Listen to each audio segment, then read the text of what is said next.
Hey guys, this is going to be a little bit informal today. Sitting in the giant dining room table, and I'm here to share all the recent acquisitions I've made because I was buying something from Amazon and I'm like, I should get a martial arts book. And then I was like, the martial arts book could use a friend who's also a martial arts book. And then we were in town and I'm like, I haven't been to a bookstore lately. I wonder what's at the bookstore. Anyway, I got new books. So, starting off with 100 Deadly Skills by Clint Emerson with H. Keith Melton and illustrations by Tom Mandrake. This book does include illustrations. It's got a bit of a weird format where he will pick I guess what you might refer to as a subject matter specialist, subject matter expert. For instance, Tony Blauer, some of you are familiar with him, he came up with the idea of a spear system. And then they pair it with like a villain from history, like Charles Manson, for some reason. I don't know why Tony Blauer is fighting Charles Manson, but they got a lot like that going on in this. But yeah, 100 skills.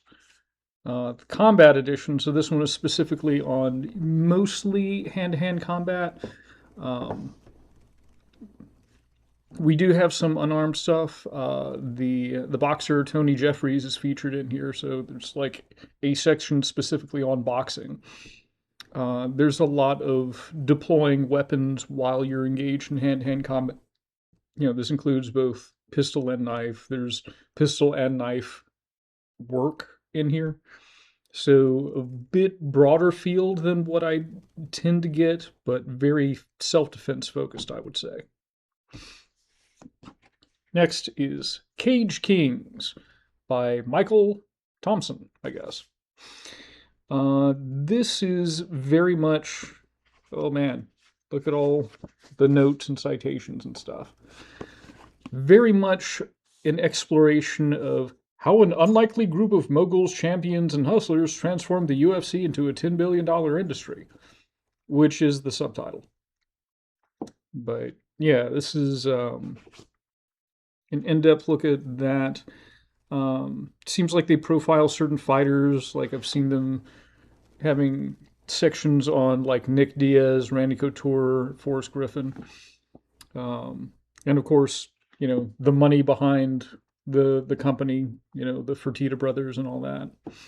It's probably going to be a while before I actually get around to this, but I find the idea of it fascinating.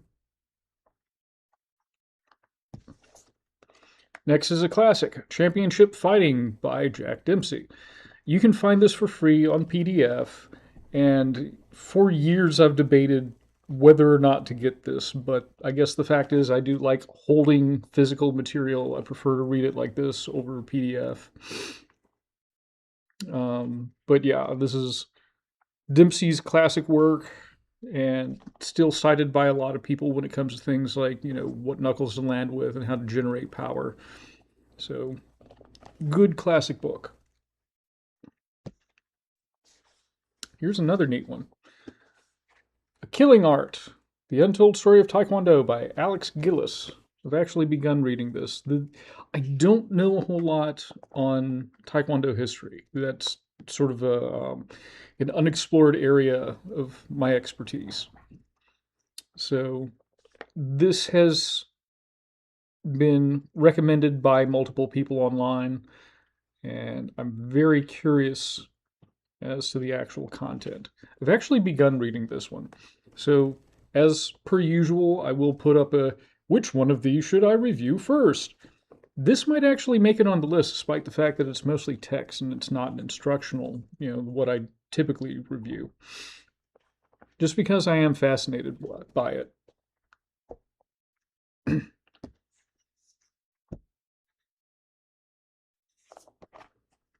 The Power of Shaolin Kung Fu. Now, this is on the Jiaoga, or Jiaogar sometimes. Kung Fu, it's got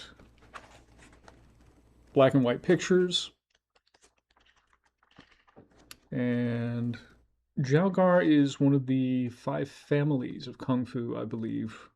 And I think this is a southern style of Kung Fu. I haven't read too much into this so far, but it was on a style of Chinese martial arts that I was unfamiliar with. And there's a lot of those because China is giant and ancient. so, so there's a lot of styles that have come and gone. And this is one of them. Free online video. I haven't checked that out yet. Oh yeah, this is by Ronald Wheeler. Named all the authors before, so he is as deserving as the rest. Yeah, as I'm flipping through this, I'm seeing a lot of like large arm movements that remind me of things like Choi Lei Fut and Hung Gar. So that's another one. Welcome to Karate. It's by Bruce Costa. I don't know if it will have anything new for me so much as um, perhaps different explanations of things that I'm already familiar with. And I'm getting this in the hopes of not only understanding the basics better, because there's no such thing as too much practice of the basics. Fundamentals win fights. Um, but I'm also hoping it may help me with communicating. Like, okay, this is how this guy explained this thing. Maybe if I explain it that way, people will understand better. So, yep, here's another one. Black and white pictures for that one.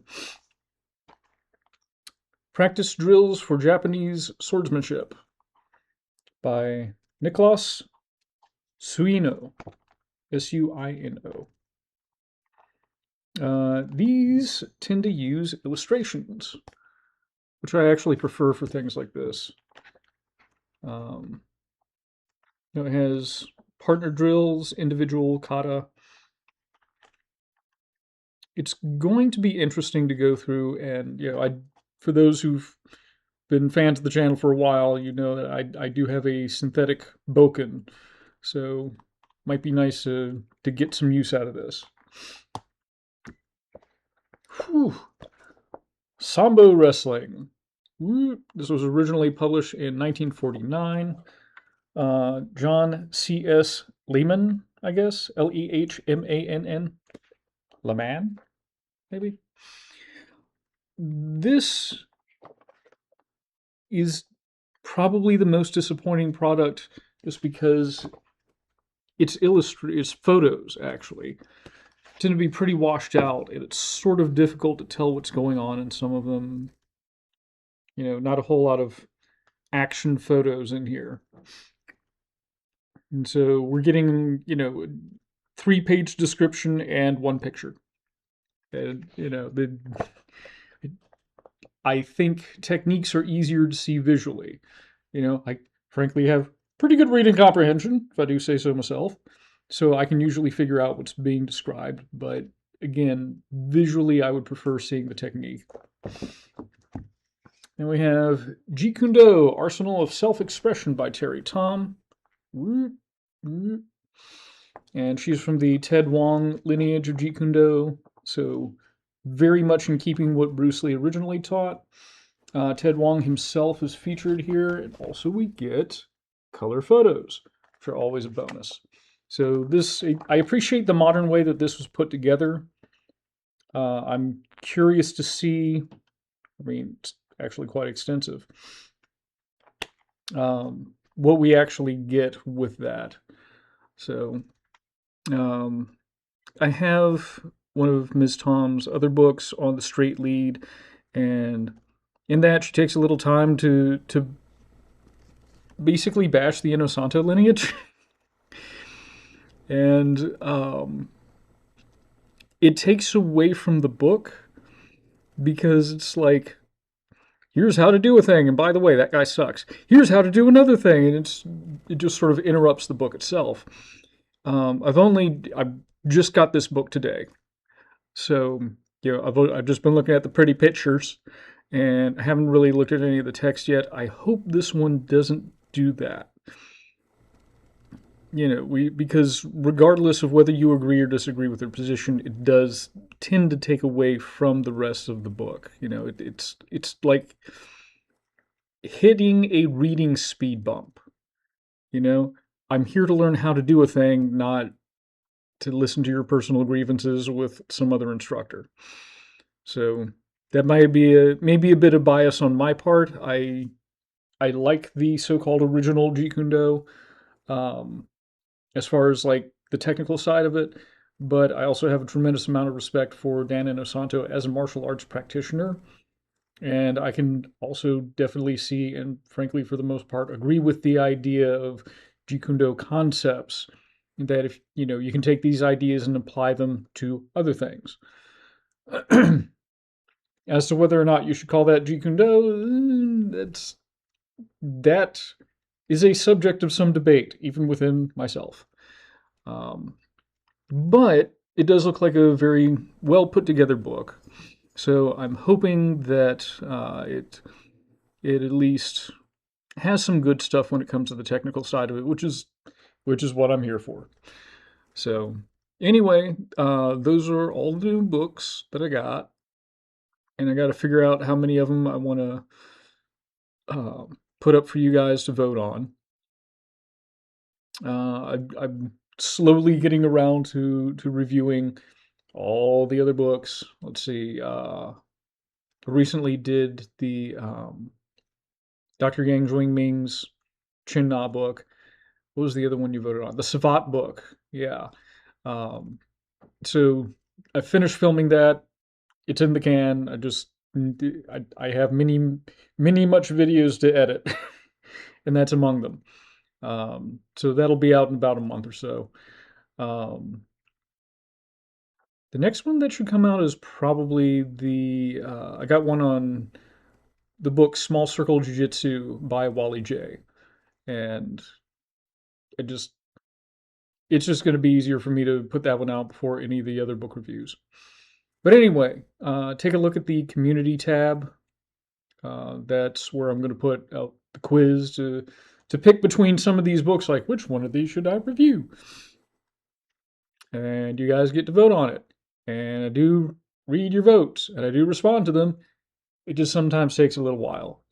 As far as any health updates and stuff, for those who've heard my latest health update, I've already had the surgery. I have literally 4 million radiation beads in my liver right now. When they said beads, I was expecting something about the size of a pearl. Like, no, these things are like half the diameter of a strand of hair. It's dust, you know. Um, but it's been several days, and so far, no ill side effects or anything like that. No superpowers either, which is always a bummer. You know, if this was the Marvel universe, I'd develop the ability to shoot lightning out of my fingers or something. But anyway, that's all I have for now. Um, Go ahead and shout out which books you think are interesting. I can't promise that they'll get reviewed first or in what order, but I definitely listen to your guys' opinions when it comes to that stuff. Anyway, I'm excited. I want to dig in, and with these upcoming surgeries, I will have plenty of time on my hands. But that's all I have for now, and thanks for watching. I'll see you guys later.